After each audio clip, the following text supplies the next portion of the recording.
over the world, there are 6 million people who call themselves Freemasons and believe they are spreading the light, but they are actually very much afraid of the light.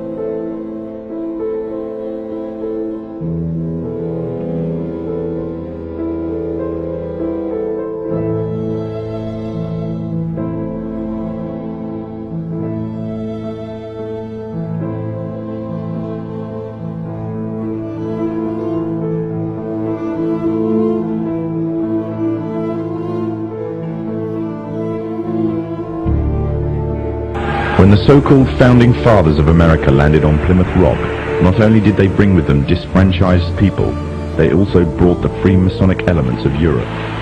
The injustices which the fathers of America were escaping from in Europe was also to be found in the new land, in the form of a tyrannical British regime. In order to gain complete dominance of the new state, the Masons used the same methods to gain control of France.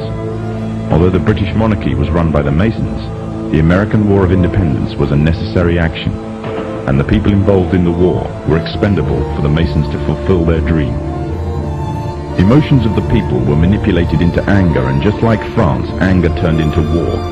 This time, however, previous mistakes would not be repeated. The near defeat the Masons faced against Napoleon and his army in Europe taught the Masons a lesson. Any forthcoming leaders of the resistance must follow the Masonic agenda. The best way to do this was to ensure the leader himself was a Mason, and the leader who took the war to the British was none other than George Washington. On the 4th of July 1776, the Declaration of Independence was made.